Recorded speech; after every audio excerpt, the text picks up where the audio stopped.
You are watching Rahinijar TV with Ilama Sayyid Abdul Basit Bukhari. اعوذ باللہ من الشیطان الرجیم بسم اللہ الرحمن الرحیم قال اللہ تعالی فی الکلام المجید والفرقان الحمید قل اطیعوا اللہ والرسول فإن تولوا فإن اللہ لا يحب الکافرین وقال فی مقام آخر من یطع الرسول فقد اطاع اللہ صدق اللہ مولانا العظیم صلو علی الحبیب اللہم صلی علی سیدنا و مولانا محمد وبارک وسلم وصلی علیہ۔ گفتگو کا عنوان اللہ وحدہ لم یزل کی اطاعت کے حوالے سے ہے۔ یاد رکھیں کہ قرآن حکیم میں جہاں جہاں پر رب ذوالجلال نے اپنی اطاعت کا حکم دیا ہے وہاں پر اس کو لازم کیا ہے کہ کملی والے مصطفیٰ کریم صلی اللہ علیہ وآلہ وسلم کی اطاعت بھی لازم ہے۔ یعنی میں نے جو آیت پڑھی ہے، آیت پاک پڑھی ہے، اس میں فرمایا قل اطیعوا اللہ، آپ فرما دیں کہ اللہ کی اطاعت والرسول اور اس کے رسول کی اطاعت۔ سورہ نساء پھر آیت نمبر 44 میں فرمایا وما ارسلنا من رسول الا لیطاع باذن اللہ، اور ہم نے کوئی پیغمبر نہیں بھیجا مگر اس لیے کہ اللہ کے حکم سے اس کی اطاعت کی جائے۔ پھر جو میں نے آیت تلاوت کیا من یطع الرسول فقد اطاع اللہ، جس نے رسول کا حکم مانا بے شک اس نے اللہ کا حکم مانا۔ یعنی آپ اگر قرآن حکیم کی دیگر آیات درجنوں سے بھی زائد آیات اٹھا کر دیکھیں جہاں پر اللہ کی اطاعت کا حکم ہے، رسول پاک صلی اللہ علیہ وسلم کی اطاعت کو لازم قرار دیا ہے کہ گویا جو نبی پاک صلی اللہ علیہ وآلہ وسلم کی اطاعت کرے گا اصل میں وہ اللہ تعالیٰ کی اطاعت کرے گا۔ اور ایک مقام پر تو یہاں تک فرمایا کہ قل ان کنتم تحبون اللہ فاتبعونی، تم اگر چاہتے ہو نا کہ اللہ تم سے پیار کرے تب تمہیں میرے رسول اللہ صلی اللہ علیہ وسلم کی اطاعت کرنی ہوگی۔ آگے حدیث پاک سماعت فرمائیے، حضرت ابو ہریرہ حدیث پاک کے راوی ہیں، نبی پاک صلی اللہ علیہ وآلہ وسلم نے فرمایا جس نے میری اطاعت کی اس نے اللہ کی اطاعت کی،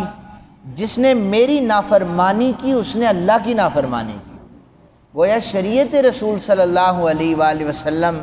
جو موجود ہے نبی پاک صلی اللہ علیہ وسلم لے کے آئے، ان میں سے ان کے احکامات میں سے کسی ایک حکم کی نافرمانی یا روح گردانی کسی نے کی گویا وہ اللہ کا نافرمان ہے۔ اور یہ بڑا کسی میں جگرا ہوگا کہ جو اللہ کی نافرمانی کرنا چاہے، ورنہ من و عن ہر ایک جو حکم ہے رسول پاک صلی اللہ علیہ وسلم کا جو انسان مانتا چلا جائے گا اصل میں وہ اللہ تعالیٰ کے حکم کی پاسداری کر رہا ہوگا۔ ابو موسیٰ اشعری حدیث پاک کے راوی ہیں، کہتے ہیں نبی پاک صلی اللہ علیہ وآلہ وسلم نے فرمایا میری مثال اور مجھے جو چیز دے کر بھیجی گئی اس کی مثال ایسے ہے، ایک ایسے آدمی کی طرح ہے جو اپنی قوم کے پاس آیا اور اس نے آ کر قوم سے یہ کہا کہ دیکھو میں اپنی آنکھوں سے دیکھ کے آ رہا ہوں کہ قریب ہی ایک بڑا لشکر تم پر حملہ کرنے والا ہے، بچ جاؤ۔ یہ ایک مثال حضور نے فرمائی کہ ایک آدمی کی طرح ہے جو اپنی آنکھوں سے ایک لشکر جرار دیکھ کے آیا کہ وہ تم پر حملہ کرنے لگا ہے تو تم بچ جاؤ۔ اس کی بات سننے کے بعد کچھ لوگ سائڈ پہ ہو گئے کہ لشکر آ رہا ہے، چھپ گئے، اور کچھ نے کہا کہ یہ تو ویسے ہی کہہ رہا ہے، ہم اس کی بات کو اگنور کر رہے ہیں۔ تو جو وہاں پر رہے لشکر نے آ کر ان پر حملہ کیا اور ان کو برباد کر دیا، اور جو چھپ گئے اس کی بات پر عمل کرتے ہوئے سائڈ پہ ہو گئے اللہ تعالیٰ نے سب کو بچا لیا۔ فرمایا کہ میں محمد تمہیں ڈرا رہا ہوں نا، احکامات بتا رہا ہوں، تو میری مثال اس آدمی کی طرح میں دیکھ کر آیا ہوں کہ جہنم کا حال کیسا ہے، جنت کا حال کیسا ہے، تو میں محمد تمہیں کہہ رہا ہوں کہ رحمانی رستے پہ چلو گے تو تم بچ جاؤ گے، شیطانی رستے پہ چلو گے تو اللہ کے عذاب کے منتظر ہو جاؤ۔ تو اس لیے یہ رستہ جو رسالت مآب صلی اللہ علیہ وسلم نے بتایا ہے، آپ کے صحابہ نے بتایا ہے، اولیاء کرام نے بتایا ہے، ہمیں اسی پر چلنا ہوگا تب کامیابی ہمارا مقدر بنے گی۔ آقا کریم صلی اللہ علیہ وآلہ وسلم کی خدمت میں کچھ فرشتے حاضر ہوئے جب آپ آرام فرما رہے تھے، سو رہے تھے۔ ان میں سے ایک نے کہا یہ تو سو رہے ہیں، دوسرے نے کہا ان کی آنکھ سوتی ہے مگر دل جاگتا رہتا ہے۔ پھر انہوں نے کہا کہ حقیقی گھر جنت ہے اور محمد صلی اللہ علیہ وآلہ وسلم حق کی طرف بلانے والے ہیں۔ فرشتے یہ کہہ رہے ہیں، اور فرشتوں نے کہا کہ جس نے حضور کی اطاعت کی اس نے اللہ کی اطاعت کی، جس نے ان کی نافرمانی کی گویا اس نے اللہ کی نافرمانی کی۔ آخری حدیث پاک سماعت فرمائیے، آقا کریم صلی اللہ علیہ وآلہ وسلم نے فرمایا کہ قیامت کے دن لوگ اللہ کی طرف سے جو سب سے پہلی بات سنیں گے وہ یہ ہوگی کہ اللہ تعالیٰ ارشاد فرمائیں گے میرے وہ بندے کہاں ہیں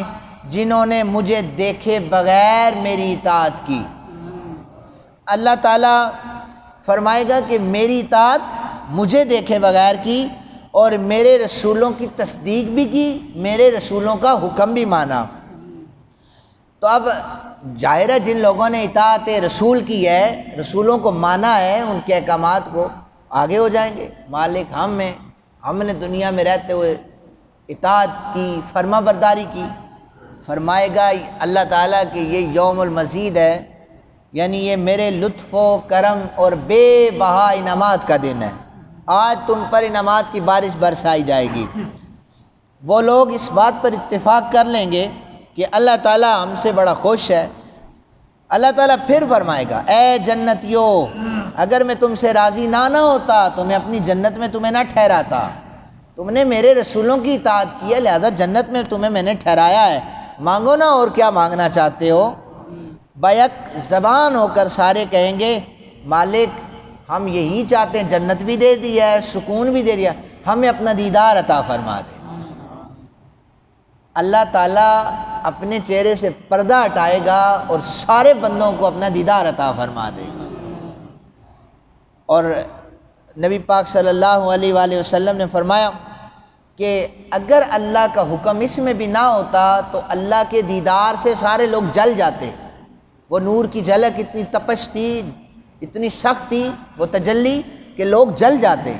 لیکن اللہ کا حکم تھا کہ میرے دیدار کی ڈیمانڈ آئی ہے تو میں اپنا دیدار کرواؤں، چونکہ میں نے خود پوچھا ہے نا کیا چاہتے ہو، تو یوم المزید آج میں عطا کرنا چاہتا ہوں تو میں انہیں اپنا دیدار کرواؤں گا۔ تو گویا یہ ساری چیزیں تب میسر آئیں گی جب اطاعت رسول ہوگی، رسول اللہ صلی اللہ علیہ وسلم کی اطاعت نہیں نہ ہوگی، من پسند کی جو عبادات اور من پسند کے جو دین ہم نے بنائے ہوئے نا یہ اطاعت نہیں ہے۔ اطاعت وہی ہے